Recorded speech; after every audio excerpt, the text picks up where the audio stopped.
being still in the learning process of the legislature, one of my greatest challenges is knowing the rules. Everything hinges on the proper procedure and following the right rule. But as our senator so adequately described, with the change of the governance under the Gold Dome, the rules may change from day to day. And because we're in the minority party, we may not always get the memo. So one of the greatest challenges that I've found is keeping up with the rules and making sure you follow the rule. Senator Davenport talked about the good legislation and the bad legislation, but to see a piece of legislation killed because it missed the deadline, or because you didn't get something filed within 20 minutes after it was put on the table, and those kinds of things. And there's not a class that teaches you the rules. So that's been a real challenge for me. I think that working with seasoned veterans is always an advantage, and people will tell you. So I appreciate that. There are numerous challenges on the local level, because we are the closest to the citizens, and of course we get most of the attention. But citizens' apathy is actually one of my greatest challenges. We have citizens who are unaware, or their lack of knowledge and awareness of our governmental structure really, and the procedures and our authority or level of authority presents challenges to us daily. Having to respond to complaints, problems, criticisms, questions about issues that normally aren't in our realm of responsibility. For example, our school board is in crisis. I am constantly questioned about why I don't do something about the school board.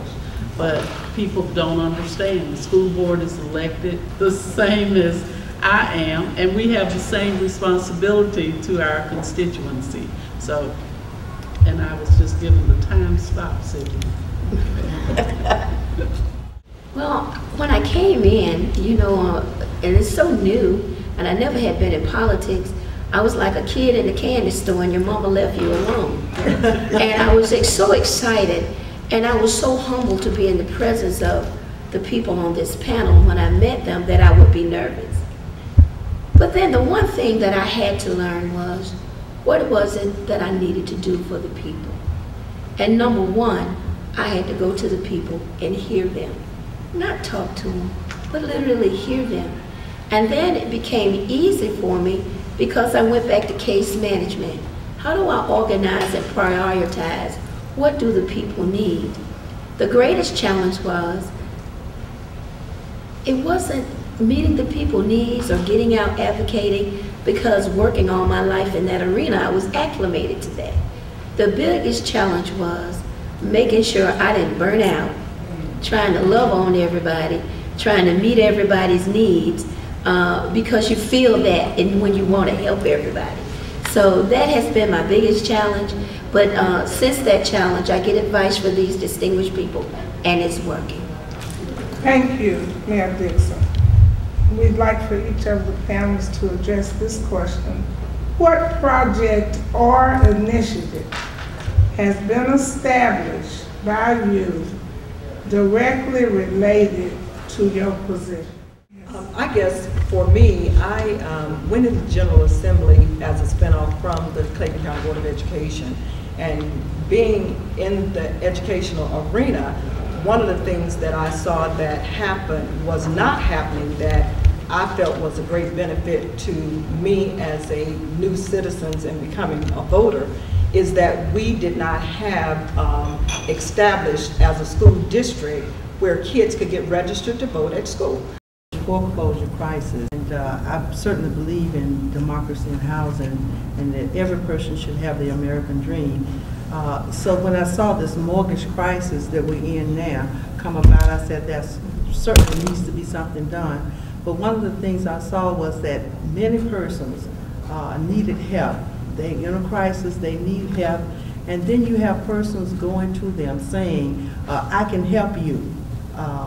There's not the mortgage company, they're just individuals, and some are companies going to say, I can help you save your home. And then those same persons end up with the title and end up with the home. They end up with the equity and they end up with the money. And so I tried to sponsor a bill, Senate Bill 527, that says this Mortgage Foreclosure Protection Act from mortgage fraud, from foreclosure fraud.